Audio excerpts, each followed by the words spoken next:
Hey, what's going on, guys? Your boy Ghost here, and today we got another TWAB. This one's saying we're about to be learning more about the Heresy dungeon race and some abilities. Let's get into it. The Sundered Doctrine dungeon race. Oh, okay, that's the name of the dungeon. Okay. Heresy is right around the corner with it comes the launch of a new dungeon on Friday, February 7th. I'm taking off from work. Travel to Savathun's throne world and infiltrate Rogue's pyramid ship in the new dungeon, Sundered Doctrine. To celebrate the launch of this issue, we're issuing a challenge to the top fire teams in the world with the Sundered Doctrine dungeon race. As we did with the Vessel's host, Sundered Doctrine will have contest mode enabled for the first 48 hours, providing the most difficult version of the dungeon for the race, any brave guardians who want the ultimate challenge. This time around, rather than a podium race, we'll be looking to crown the single team that rises to the top and finishes first. With that, we are leveling up the reward, creating something memorable and unique honor to the incredible accomplishment of the winning team. That's why for this race, each winning team member will receive the first ever dungeon race trophy. We will get a glimpse of this new prize as we get closer to the dungeon race, so stay tuned. Now let's take a look at some of the finer details for the Sundered Doctrine dungeon race. Contest mode will be enabled in 48 hours. You'll need to be at least 1995 power level to be at the cap for all encounters. Entry requirements: assemble a fire team of 3 players to start the Sundered Doctrine dungeon in contest mode from the planning system map. All fire team members must own the final shape dungeon key and acquire the Drowning Labyrinth quest to enter the dungeon. Ah, yeah! They got it. Yes, go! My boy Evan and CBG Ray. Contest mode details: for the first 48 hours, we'll enable contest mode, ramping up the difficulties to the brave teams looking to take on the challenge. In contest mode, enemies are more aggressive, encounters features resurrection tokens, and have an range mechanic that limits the number of phases or the time players have left to complete it. Also, the character power does not provide an advantage above the recommended level. Contest mode also comes with some extra perks to reward your hard work and excellence. Fire teams that manage to conquer the Sundered Doctrine in contest mode will earn a special emblem and a guaranteed dungeon exotic weapon drop. If contest mode isn't your thing, you won't have to wait too long to have more ways to play. Normal mode will be enabled as soon as the first fire team completes the dungeon. Follow the dungeon race, boys. My boy, y'all know my boy CBG Ray and my boy Evan F be doing the raid zone / dungeon zone every time something new come out. Oh, this emblem look fire. I did not expect us to be going back to Rogue's pyramid ship. That's actually pretty cool. I want to see, because I really did love the way that Rogue's pyramid ship look, and again, can't wait to just see more of it. My contingency, if I want to know more about it, is, are we going back? Why are we going back? This is a nice looking emblem. The zone team will be streaming from 7 AM Pacific Standard Time with a pre-show countdown before following the action live at 9 AM Pacific Standard Time until one team emerges victorious. Viewers can also obtain the Trigonic Amber emblem by tuning into the stream. We'll share more details on the upcoming update around and how to share more details in the upcoming update and around how to claim it. Howdy y'all, abilities team here. We have a mountain of new ability content for episode Heresy. Today we're going to look at all of the changes in addition to the 3 broad sections. New arc web, new arc verb, bolt charge, 3 new aspects, yes sir, Heresy ability balance pass. Let's start with the new arc keyword bolt charge, which is featured in some of our new arc aspects. We've had time to sit with the arc subclass for some time now and wanted to address a systematic need that they had with the reduced number of buffs the damage type had versus others. We want to use that space to add something that brought arc a powerful damage tool which we felt was missing. However, bolt charge is a little different mechanically from our previous ones. Bolt charge is a positive stacking buff that you build up on yourself over time. Once you reach max charge, your next ability attack will unleash a devastating bolt of arc lightning. While you have 1 or more stacks from any source aspects, fragments, weapon perks, etc., dealing damage with any weapon increases your bolt charge stack count. Each time your stack is gained, you gain a chunk of melee energy. At 10 stacks, your bolt charge is ready, and any ability, damage, arc or otherwise, summon a powerful arc bolt, dealing roughly the same amount of damage as a solar ignition with a smaller area of effect. Different from ignitions though, bolt charge is tuned to have more consistent and predictable uptime. I don't know, man. Ignitions is pretty consistent these days. But overall, this sounds pretty cool. My interesting thing right here is at 10 stacks, your bolt charge is ready in any ability damage, arc or otherwise. So you can use this on Prismatic. So I can build it up in Prismatic.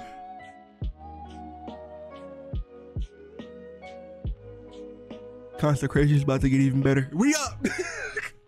Consecration's about to get even better. We about to have ignitions and bolt charges. Anyway, similar to the addition of Frost Armor to stasis with the release of the final shape, we have woven bolt charge into Arc and Prismatic suites to allow those subclasses to act as the very new keyword. I'm sorry. This new Arc aspect for Striker Titan, the new Arc aspects for Striker Titan and Stormcaller Warlock also feature bolt charge. Please refer to the balance pass section below for full details. We've had fun designing and playing with bolt charge. The loop of gaining a bolt charge stack, building it up through combat, and then receiving a big payoff ties deeply into the fantasy of Arc momentum-based gameplay, as well as being deeply tied in with the Arc ecosystem, which has opened up new build crafting options for consistent and other damaging types. For the love of God, my right hand of Zeus build is back. Let's go. I need to make a video on it because I was like, I don't want to make a build on a video. I don't want to make a video on a build that's gonna go away in 20 days. Now I'm able to use it next season because I know next season's artifact mod is automatically going to be Arc themed for this specific reason. And I can't wait to hear more information about it. Okay, let's move to the new subclass aspects. On the Prowl. All right, Night Stalkers, you're first. On the Prowl is a new Void aspect for hunters that embodies the fantasy of hunting down prey and being rewarded for the kill. On the Prowl, entering invisibility marks a nearby enemy as a priority target for you and your team. Note, this does not enable players to see marked targets through walls in the Crucible, understandable. Defeating priority targets creates a weakening cloud of smoke that makes you and your allies invisible when passing through it. When priority target is defeated, you and your nearby allies gain increased weapon reload speed and stability for a short duration and are granted grenade, melee, and class ability energy. Oh yeah, I'm locked in, chat. Let's hear more about this. It's a thick one, thick TWAB, okay? He goes visible, he gets marked. Then that big cloud, then run through the cloud. Oh yeah. Oh, you can just keep chaining it back to back, yo. Oh my goodness. By the way, y'all see that Switch 2 trailer? You telling me we could chain this back to back? Yo, we honestly might not need this with Omnioculus. Might not need Omnioculus no more because you could just do this in the GM, keep your exotic slot, put on maybe Orpheus rig, and you can keep doing Orpheus rig and then put on the Prowl and then just go invisible, kill that target, go. Go invisible, kill that target, go. That's actually pretty good. I like that a lot. That's very interesting. Very interesting here. So they kill the first dude, everyone jumps through, the Warlock dashes through, Warlock Hunter runs through, they can see this dude, you kill that dude, another cloud spawns. It's a weakening as well. That's even better. You slide through here. I wonder if this, I gotta see, do we see any damage numbers on this? Does it actually deal damage or is it just a smoke cloud? I don't see any damage numbers on it. So I believe it's just a smoke cloud. I think it's just a smoke cloud, but either way, that's actually really good. That's really good. Night Stalker has many ways to go invisible to kick off on the Prowl, including Vanishing Step, Stylus Executioner, Spectral Blades, Rat King, pick your favorite.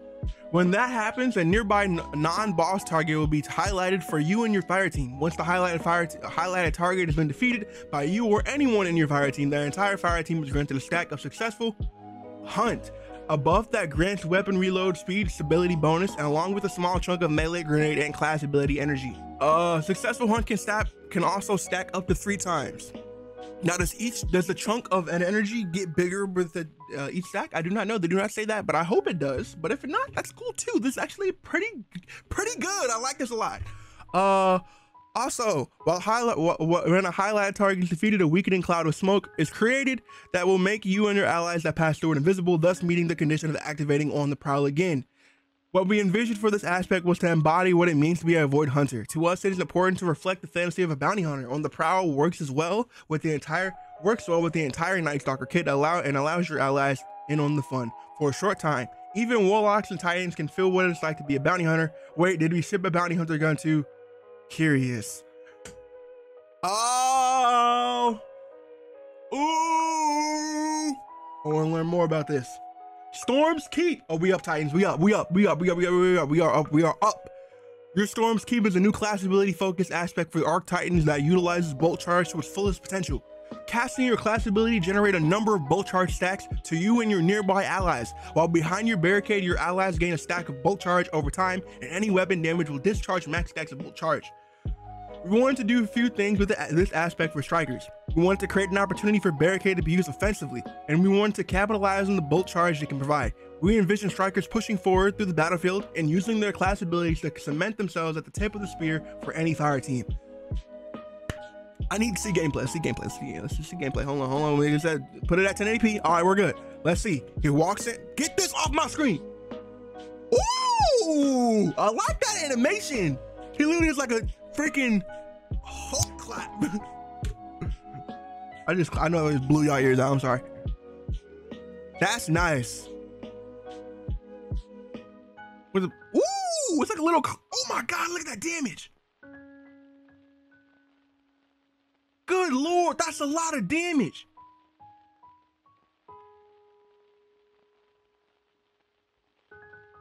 I need to see how much damage. That's like what, 30? Oh my goodness, that's a lot of damage. Hold on, let me get out a calculator, chat. Let me get out a calculator. We gotta see how much damage this does. We're gonna put this in slow motion. Overall, I like this. This is really good. So we're gonna put this in slow motion, put it at like 0.75 speed. Okay, so we just saw it did, hold on, good Lord, 20,793 plus 13,862 plus 13,862 plus 13,862 equals 62,000 damage plus, I think it goes again. Okay, so like 62,000 damage. That's roughly around the same of ignition, if I'm correct. Moving forward, casting thruster or barricade would give any nearby allies a good chunk of bolt charge stacks and melee energy that comes along with the bolt charge. If you opt in for barricade version, standing behind the barricade will grant additional bolt charge stacks over time. Once you're at full stacks, any weapon damage you deal while standing behind your barricade will also cash in on bolt charge, calling down a lightning bolt on your target's location. Standard bolt charge allows you to call down lightning by dealing an ability damage, but with Storm's Keep, you can also call down lightning just by shooting enemies while behind your barricade. This is especially potent with Rally Barricade as it allows you multiple bolts from you and your allies to provide solid boss damage. We're excited to see how players build craft around Bolt Charge and Storm's Keep to maximize damage and add to the Striker's legacy as the hit fast, hit hard subclass. Ionic Sentry. Oh, Jazz about that. They done added another buddy. We're just going to come out and say it. Everyone loves buddies. Arc Souls was begging for a sibling. Behold, we found one. Ionic Sentry and the new Arc Aspect for Stormcaller Warlocks. Defeating targets with arc abilities or weapons, charge up an Ionic Sentry. Activate a grenade to deploy a powerful Activate grenades to deploy a powerful arc turret which blinds on impact and sends out bolts of lightning that chain to nearby enemies and generates stacks of bolt charge when it defeats enemies. All right, let's see gameplay of this. None of these videos have audio, so we're good. Okay, so he charges her, she throws out, it's literally like a stasis turret, but for arc, and it blinds. Oh, this is about to go stupid. Now, is this gonna be on prismatic? I think it is. I will hope so, because we know that bolt charge is going to be available to use on all subclasses. I mean, on arc and prismatic, as they said it's going to be usable on all abilities. But this is cool. I like this a lot. So it blinds too. Dog. Imagine this with Crown of Tempest. Imagine this build. Imagine this turret with Crown of Tempest. You're running around with, or you could even combine it. I wonder if you, cause hear me out here, chat. Hear me out. If this works, if this freaking, oh my goodness, if this freaking aspect is on prismatic, y'all brain dead freaking stasis arc buddy and build is going to get even more brain dead because you can replace stasis turret with this thing. Or if you want to have no devour, say you're running freaking buried bloodline, you could have devour, a stasis turret, arc buddy, and an arc turret. The buddy build. It's literally the buddy build. Oh my goodness, it's gonna be so lit. Yes, we love Destiny content day. I'm assuming it keeps saying Stormcaller, so it might not be on prismatic, which kind of sucks, but that's fine. Stormcallers are masterful at channeling arc energy, reshaping the battlefield. Reshaping and deploying it causes mayhem on the battlefield. With Ionic Sentry, Stormcallers have harnessed arc energy and coalesced it into the perfect orb of Hurricane and Harmony. Once it's charged up through arc ability and weapon kills, you gain access to Ionic Sentry for a special grenade throw, similar to how Gunpowder Gamble works for gunslingers. When it's in your, can I see like the picture? Oh, you can kind of see it, but it's under the freaking more video section and the Destiny logo, but you can kind of see it under there. When it first lands in the battlefield, the Ionic Sentry will blind every nearby enemy, begin to chain lightning between enemies, dealing damage. When Ionic Sentry defeats any target, you will gain a stack of Bolt Charge, making it a great way to build up Bolt Charge stacks quickly. In our playtest, Ionic Sentry has been our favorite of Stormcallers. Providing much needed area control during combat and access to potent damage through Bolt Charge. The build crafting paths for Stormcaller are much wider with the Ionic Sentry in the mix, and we're excited to see what players take it. As always, we're excited to get these aspects into the players' hands, when we'll be keeping eye out for feedback. So they keep mentioning only Stormcallers, which makes me a bit sad. Makes me think that it's not going to be prismatic, but they could change it. But I feel like they know if they give us the ability to run this and stasis turrets and have Devour from Buried Bloodline, that build would legitimately break the game. That build is already incredibly easy, because you can swap it out and put on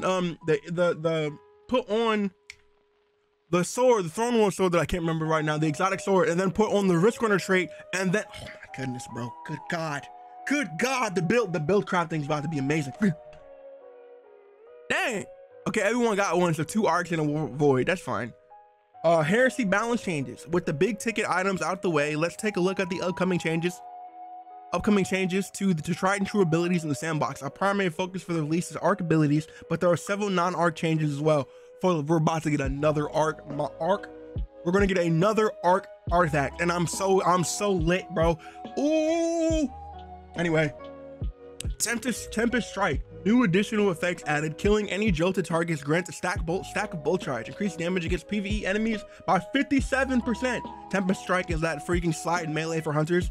Disorienting Blow now grants a moderate amount of Bolt Charge stacks when dealing damage with Disorienting Blow. Disorienting Blow now deals a significant damage in the area around a target hit instead of just single target damage, increasing the blind AoE from 6 to 9.6 meters.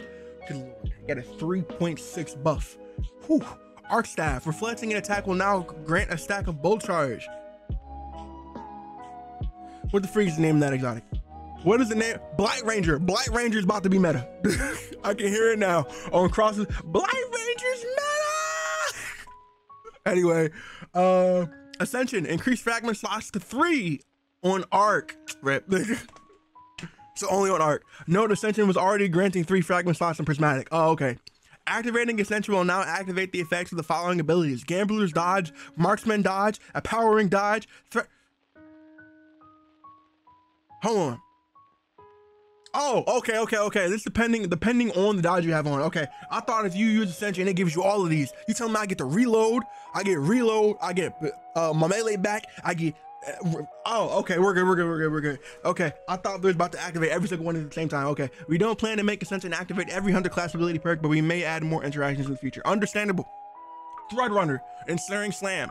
Activating Ensnaring Slam will now activate the effects of the following abilities: Gambler's Dodge, Marksman Dodge, and Threaded Spectre. We do not plan to make Ensnaring Slam at every hunter class ability. We add more. Okay. Threaded Spectre, increased clone PvE damage resistance from 40 to 70. Beautiful. All Titan subclasses.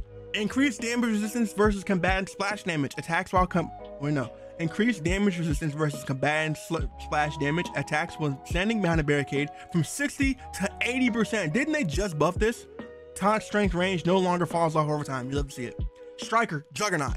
While Juggernaut shield is active, players have now splash damage resistance. 60% splash damage resistance in PvE and 10% in PvP. While Juggernaut shield is active, players now have 10% damage resistance versus combatants in PvE. When the Juggernaut shield blocks damage, players are granted a stack of Bolt Charge. Ballistic Slam, sprint time requirement before activation significantly reduced. Damage now scales based on distance traveled. Damage versus PvE combatants increased by 30%. Each enemy damaged by a ballistic slam grants a stack of bolt charge up to a maximum of 10 stacks if you manage to hit 10 targets with a signal activation. Okay, actually, okay. Unbreakable, more unbreakable buffs, we love to see it. Sentinel, unbreakable. Increase the rate of that which unbreakable offensive throw charges up by block. Wait, hold on, I'm sorry. Increase the rate of unbreakable offensive throw charges up when block damage. Oh, so you can, okay, so the when you're blocking damage, the charge rate of blocking damage, so you can let go of it to let go of the damage, charges up faster, understandable. Increase max damage dealt from offensive throw by 20%. Beautiful. Increase the health pool of shield to make it less likely to break under heavy fire. Great. Increase the void overshield charge rate while holding down the shield. Great. Throw now cost half the grenade energy charge instead of the full grenade charge. Beautiful. While Sentinel shield is equipped, orb power creation cooldown increased from 1 second to 4.5 seconds. That kind of sucks, but it's okay. Note, Unbreakable has received a significant buff here. We want it to be strong, but we'll be monitoring it closely to make sure it hasn't gone too far. I'm letting you know, Bungie, right now, there's still going to be a good amount of people who don't use it unless it comes out with a build, which I got some ideas, but we're going to keep thinking. Ward of Dawn now does a weakening pulse when Ward of Dawn is created. Beautiful. Good build, good build, good build. Good. Even though Bubble is still kind of mid. Oh no! They ask you how you are, you just have to say that you're fine. You're not really fine, but you just can't get into it. It was only a matter of time. Consecration. Reduce the scorch wave and slam wave damage in PvE by 55%. Woo! Consecration might be dead, chat. And really might be dead. It really might be the end of Slam Jam. When reviewing the damage cost ratio for certain abilities, it became clear that Consecration was doing too much for too little. We didn't want to take away the dramatic pop of landing both waves on a target, though, so we kept its increased ignition damage bonus and instead of reduced the wave damage. We suspect we may also need to adjust the ignition damage in the future. Damn, they really don't kill Consecration, but it's all right. We back on Arc, boys. Arc Titan, even though freaking. So I'm gonna be honest with you, Sunbreaker might be dead. I'm gonna be 100% honest with you. Sunbreaker legitimately might be dead. Not love. Sunbreaker is my favorite subclass on Titan, which sucks, but it's okay. And I knew it was gonna get nerfed soon. It's fine. It's fine. But the thing is, we have Arc, so we just gotta pray that this Arc stuff is good enough to warrant using. Because if not, we just lost one, if not the best build we've ever had on Titan ever. But we move. It's okay. It needed to be nerfed. I knew it was gonna get nerfed eventually. Excuse me, thank you. Increase the non-champion PvE damage by 20% on Storm Trench. Chaos Reach increased the non-champion damage from PvE damage. Non-champion PvE damage by 15%. Lightning Surge removed amplified on cast. Now grants a stack of bolt charge for each enemy hit with Lightning Surge. Increased damage versus PvE combatants by 30%. Lightning Surge got even stronger. Okay. Handheld Supernova, Chaos Accelerant's Magnetic Grenade variant. Increase the total projectile count from 5 to 9. Increase the width of the cone blast radius for roughly 2 meters. Increase the height of the cone blast by 1 meter. Reduce the projectile damage in PvP from 20 to 15 per projectile to account for additional projectiles. Note, adding 4 projectiles is potentially a substantial damage increase, but due to the increased size of the cone blast, all projectiles won't land on the same target on a single smaller target. That means PvP potency should remain similar, but in PvE, this becomes a much more reliable add clear tool or single target burst damage option against larger targets. Ooh, they don't nerf Radiant. Dang, they don't nerf Radiant. Radiant boost, reduced damage increase from 25 to 20%. Stasis, Frost Armor, DR stack per. They done buff Frost Armor again. Oh my goodness. Increase DR per stack from 4.5 to 6.25 per stack. At max stats, DR goes from 36 to 50. Good lord. Arc amplified. While amplified PvE combatants are now less accurate against you. Beautiful. This is similar to how Manacor's exotic effect works while in the air. While amplified players have now 50% damage resistance against PvE combatants. Spark of Discharge. Picking up an ionic trance grants a stack of bolt charge. My build's about to go insane. Spark of Momentum, adding effect sliding over ammo bricks now gains you a stack of bolt charge. Remove the bespoke melee energy bonus from sliding over ammo bricks since each stack of bolt charge comes with a bonus melee energy. Reduce the amount of time you need to be sliding to activate Spark of Momentum. This should make it so if you start a slide on top of the ammo brick, Spark of Momentum will still activate instead of previously needing to slide out of the brick for roughly 0.75 seconds. Spark of Frequency, added effect while amplified, gain a bonus stack of volt charge from all sources in addition to the previous effect.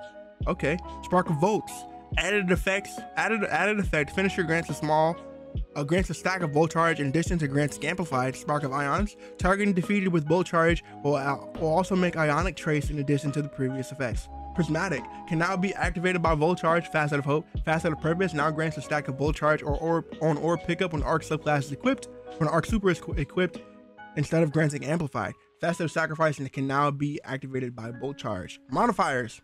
This is a thick TWAB, chat. Thick.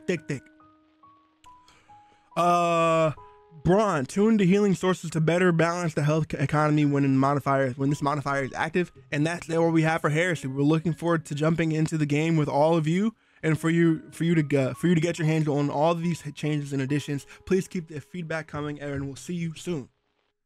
Goodness, this is a long TWAB, boys. We ain't even halfway through. Past this prologue starts next week. As we enjoy the final week of Revenant, we have one celebration in the prologue. It's a prologue of sorts leading into Heresy, where we get a chance to see what life is in the universe when there aren't any gods around for us to slay. This time we spend a few quiet moments with Eris and Drifter, remembering how far we've come, answering the age-old question, can pineapples bloom on the battlefield? If you played Riven's Wishes last year as the flow of the event will feel similar. Starting January 21st, you can visit the Drifters to pick up the quest that will reward a special currency called Bento tokens. Leaks came through with this. These tokens can be exchanged for some, if we do say so ourselves, pretty snazzy rewards at Eris. Throughout the event, you'll have a chance to earn a total of 8 bento boxes, so spend them wisely and make them count. Next, let's check out what they'll be spending on. Okay, so you can get 2 Ascended Ally for 1 bento token, Ascended Charge, 2 Ascendeds for 1 bento token, and Exotic Cipher for 1 token, Spoil of Conquest, 25, so you can get basically 75 Spoil of Conquest for 3 tokens. I don't think that's worth it at all. You can get a whole bunch of mementos for 1 token each. Weapons and armor. You can get a cataphract with. Oh, okay. You can get a God Roll cataphract. That's not bad. Velocity Master. Okay, that's not bad. Igneous Hammer. Fragile Focus. God Roll Igneous Hammer. Horror's Lease. Yet I'm buying this. I'm buying it. I have legitimately been eyeing this goddamn Horror's Lease since it left. I'm buying Pressure Motion Kill Clip, Arrowhead Break, Accurized Hounds, Stability Masterwork, Riptide, Compulsive Reloader, Clitcho Clip, Beautiful Charge Time Masterwork. You can get Artemis Armor for the Hunter, Titan, and Warlock, and it comes with a high stat roll, but it costs 2 tokens each. Absolutely not worth it. Do not buy this, because they say quote-unquote high stat roll, and then it's just not. So I'm good. The Chatter White Shader. Yes, sir. And to make it even sweeter, once you've turned in 5 bento boxes, you'll gain access to something precious as the pale moon. That's right, Chatter White is coming back but as a reward for participating in this event. The past this prologue event will only be around for 2 weeks, so don't waste any time and make sure you spend all your bento tokens before the start of Heresy.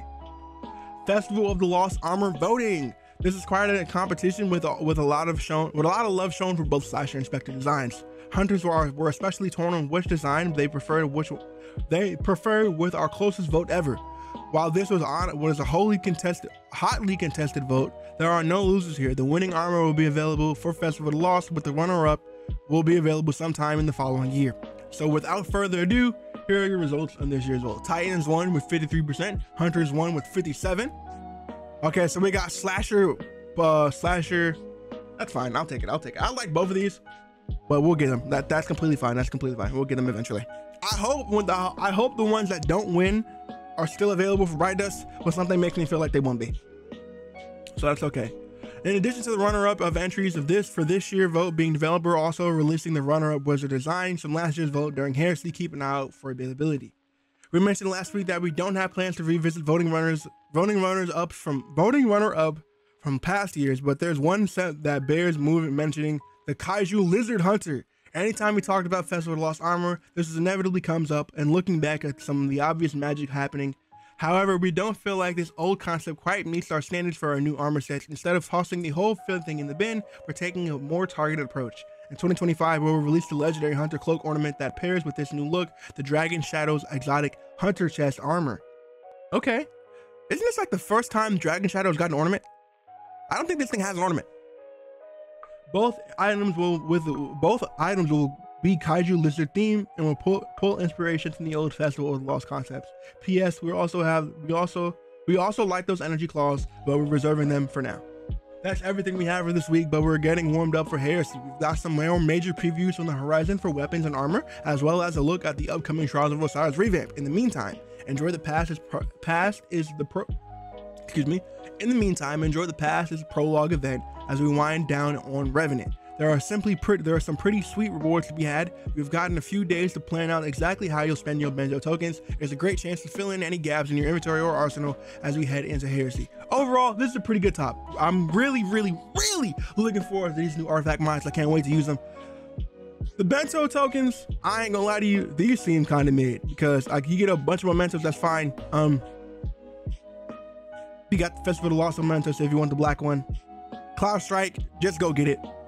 Especially since it costs 3 tokens. Unless you can buy this without the DLC. If you can buy it without the DLC, I'd say get Cloud Strike. Cataphract, Envious Bait isn't even the best GL anymore. The best roll anymore. It's just not. And I have one already, I'm pretty sure. I have an Envious Bait roll for Cataphract. Igneous, it's not Adept. Maybe since it's coming back, we might be able to get enhanced rolls on it now. That would be kind of cool. But they already nerfed Precision Instrument on 120, so it's not that good anymore. Horror's Least I will be grabbing. I already have a Chill Clip, Compulsive Reloader, Riptide. So overall, that's pretty good. I'm very excited about the TWAB. I'm sorry about that. Let me know what you guys think about this in the comments below. Hope you have a good rest of the night. What are you excited to do the most when Heresy comes out? Let me know in the comments below. Have a good one. Remember to stay spooky, all right? Peace.